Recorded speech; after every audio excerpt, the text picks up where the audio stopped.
Assalamu alaikum wa rahmatullahi wa barakatuh. How are you all?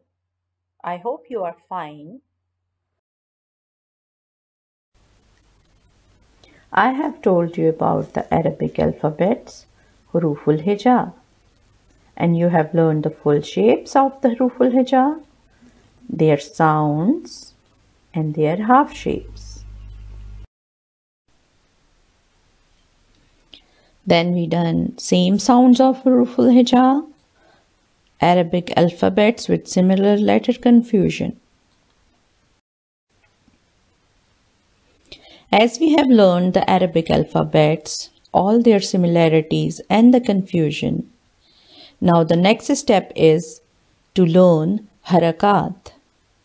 So our today topic is Harkaat.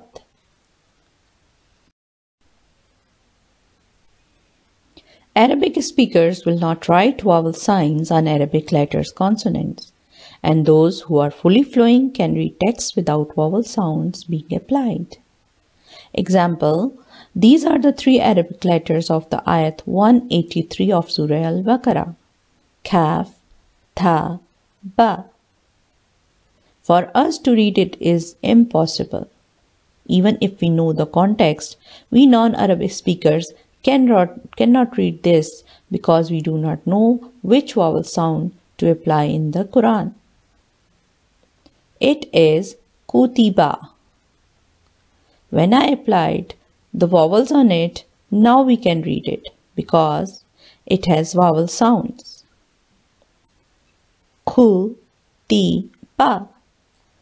This is letting a lot of us to do struggle because of Arabic books are without vowels, and its importance to read to self-study because no vowels are there. So in order to facilitate the pronunciation of the word, non-Arab has what called Harkaat, and these are vowels that go above and below the letters. So for the beginners who want to learn Arabic and for the kids, these harkats are very important. So let's start. What are harkat? In the Arabic language, the harkat, singular harkat, are the vowels that create a short movement of sound. When the harkat is applied to a letter, it shows how the letter should be read inside a word. Without these harkats or vowels, we can't read Arabic alphabets or Arabic words, so they are very important. Alhamdulillah, as far as Quranic study is concerned, everything is clearly marked so we can read it without making any mistake. Short vowels. Harkat represent short vowel sound in the Arabic language. We start with the short vowel and they are Fatha, moves the sound up, A. Kasra, moves the sound down, E. Dhamma, moves the sound round, U. Those of you who are good with the Urdu language would recognize Fatha as Zabar, Kasra as Zir, and Dhamma as Pesh. Although their name appears different, their functionality is similar in both languages. These are for who are from Indian subcontinent. You call this Zabar, Zir, Pesh. Who can use whichever when you are familiar with, but there are Arabic for these. Fatha, Kasra, Dhamma.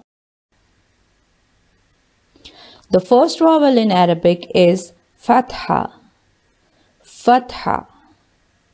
Zabar in Urdu. It is the line that goes above the letter that you apply the vowel sound, and it provides the sound A, equivalent to A in English, like Ba Zabar, Ba. Then the second vowel is Kasra. Kasra, Zir.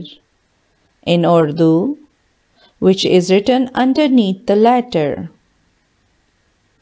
and which gives the sound E equivalent to E in English. Bazir, B. Sometimes it is pronounced Bazir B. That is wrong. It's Bazir B. E, E sound. Then we have the third vowel, that is Dhamma. Dhamma, pesh in Urdu. It is the line that goes above the letter that you apply the vowel sound, and it gives the rounding sound. For example, it ends up with oo sound equivalent to U in English. Bapesh, boo. Sometimes it is also pronounced wrong, like some people say Bapesh bo. That is wrong. It's Bapesh boo. The pesh or the dhamma give the sound oo. Oo. Jazm or sukoon. Then we have jazm or sukoon. Actually, it is not a vowel sound. Then what it is? It is actually absence of the vowel sound. When you see sukoon, it means no vowel being applied to that letter. It is opposite of harkat. In Bismillah, the letter Seen does not have any vowel being applied. It is not Seen Zir or Seen Pesh or Seen Zabar. It's just sukoon. So we pronounce it bis. Look, no sound. Sukoon is written in many different ways, or you can say it have many signs to represent the jazm. In Quranic script, you see it either squeeze C on the top of the letter like this,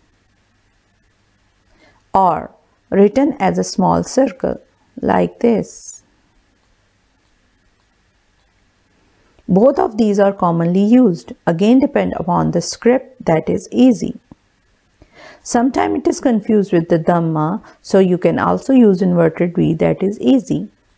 Like you can see that in this Ju, Jeem, Wow, Pesh, Ju, Pesh, Dhamma and the Jazm looks same. Some people get confused with it, so you can either use inverted V or you can also use a circle shape.